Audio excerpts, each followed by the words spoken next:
I'm Janelle Stelton-Holtmeyer, Associate Editor of Modern Distribution Management, and today I'm talking with Judy Wojanis, President of fluid power distributor Wojanis Hydraulic Supply Company in Pittsburgh, Pennsylvania. Judy was selected as one of the 2014 STEP Award honorees by the Manufacturing Institute, an award that recognizes women in the manufacturing industry. Hi, Judy. How are you today? I'm very well. Nice to meet you. Likewise. So, in general, how's business been? Business has been good, steady, and growing, and the cold weather has had a positive impact on our work. So more services and parts are required, and as a result of sub-zero weather, we're doing quite well. Great. So what's the outlook for 2014? The outlook is for consistency, including growth in the low double digits overall. With being selected for the STEP Award honor, what does that mean to you? At first, I was surprised, and I thought of the past 10 years and steering through the recession to eventually come to double-digit growth. And I also thought of working on the board of directors of the National Fluid Power Association and being involved with the Fluid Power Distributors Association. And the opportunity to work with these organizations have permitted my career to grow to result in the STEP Award. Finally, my team at work and their professionalism has given me the gift of a STEP Award. Well, congratulations on it. Thank you. I appreciate it. Though things have been changing, I know manufacturing and distribution is still pretty male-dominated. Has this created any challenges for you in your career? I think that initially I thought that if there were any challenges, they were involved with overcoming stereotypical images of women that are marketed to everyone. And I believe that I've maintained my femininity and also have gained the respect of this male-dominated industry through the successes of our company. As in any industry, one must prove that one can do the job. Then along comes, with success, acceptance. So at the end of my thought process, I said to myself, I guess there really isn't any exceptional challenge related to being in manufacturing and distribution that is right now male-dominated. Do you see the industry changing right now? Yes, I do. There's an influx of women, and it's really kind of exciting. Even today I had email correspondence with a young woman that just became part of Spencer Industries. We're very supportive of each other because there are so few women in industry, and it's changing. So how did you get involved?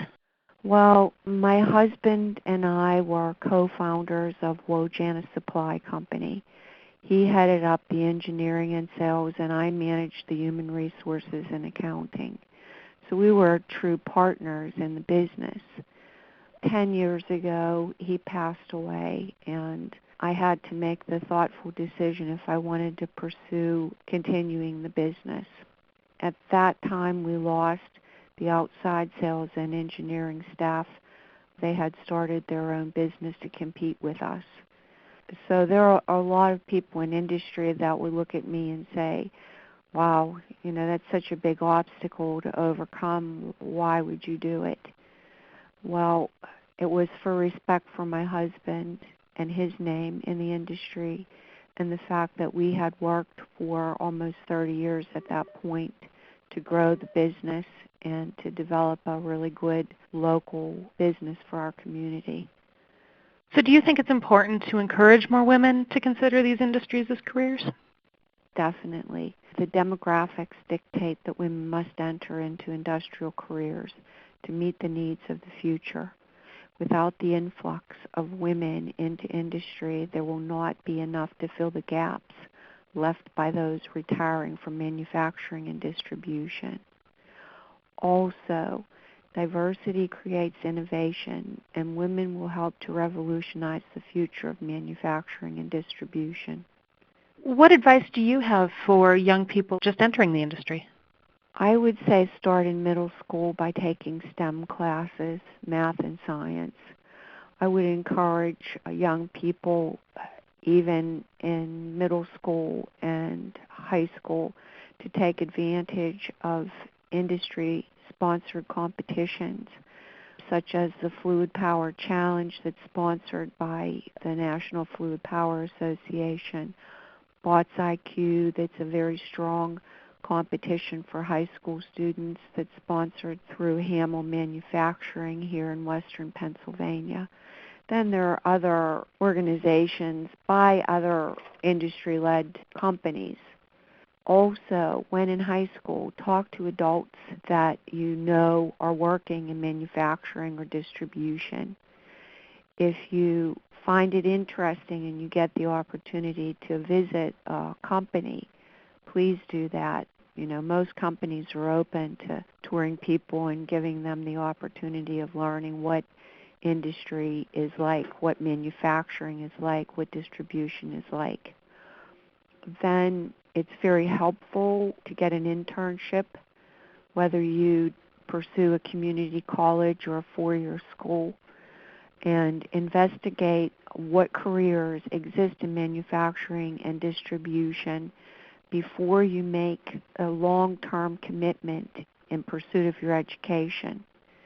By doing that, you'll develop connections and network in manufacturing and distribution, and I think that is probably the healthiest, easiest way to get into a career that is fun and good paying and can provide for a great future.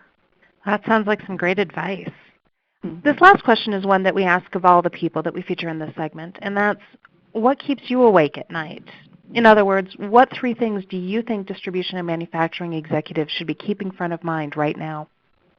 What keeps me up at night is wondering what manufacturing and distribution will look like in the future. There are so many innovations that exist that I continually ponder which is the right innovation to pursue.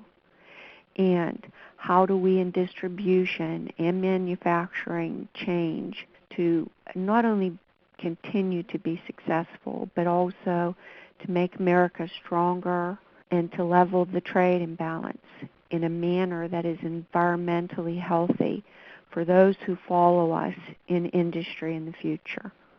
Well, that's all the questions I have for you today. Thank you so much for your time.